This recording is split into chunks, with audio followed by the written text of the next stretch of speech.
Hi. Chikmagalur filter coffee കുടിച്ചിട്ടുണ്ടോ? ഞാൻ ബാംഗ്ലൂരിൽ നിന്ന് ആദ്യമായിട്ടാട്ടോ ഇങ്ങനൊരു ഷോപ്പ് കേൾക്കുന്നത്. പൊതുവേ ചിക്കമംഗ്ലൂരിൻ്റെ എസ്റ്റേറ്റിൽ നിന്നൊക്കെയാണല്ലോ കോഫി ബീൻസൊക്കെ വരുന്നത്. അപ്പോൾ ആ ഒരു കോഫി ട്രൈ ചെയ്യാൻ വേണ്ടി ഞാൻ ക്ലാസ്സിൽ നിന്ന് ബ്രേക്ക് കിട്ടിയപ്പോൾ അങ്ങോട്ട് പോയി. എന്നിട്ട് ആദ്യം അവരുടെ ഒരു സിഗ്നേച്ചർ ഫിൽറ്റർ കോഫി ട്രൈ ചെയ്തു. മറ്റ് കോഫി കുടിക്കുന്ന പോലെയല്ല, എന്തോ ഒരു വ്യത്യാസമുണ്ട്. ടേസ്റ്റ് ഉണ്ടായിരുന്നു, നല്ല രസമുണ്ടായിരുന്നു.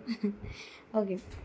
രണ്ടാമത്തെ ദിവസം ഞാൻ അവരുടെ ജാഗരി ഫിൽറ്റർ കോഫി ട്രൈ ചെയ്യാൻ വേണ്ടി പോയി. ഞാൻ ജാഗരി കോഫി ഇതുവരെ കുടിച്ചിട്ടില്ല. അപ്പോൾ രണ്ടാമത്തെ ദിവസം അതാണ് ട്രൈ ചെയ്തത്. എനിക്ക് കുറച്ചുകൂടി ഇഷ്ടപ്പെട്ട അവരുടെ ജാഗരി ഫിൽറ്റർ കോഫിയാണ്. ഭയങ്കര ക്രീമി ആയിരുന്നു, ഭയങ്കര ടേസ്റ്റി ആയിരുന്നു, നല്ല രസമുണ്ടായിരുന്നു.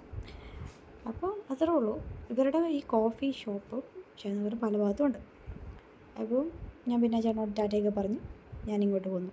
കാണാൻ തന്നെ നല്ല രസമല്ലേ ഈ കോഫിയൊക്കെ. അപ്പോൾ അത്രയൊക്കെയുള്ളൂ. Okay, by, Tata.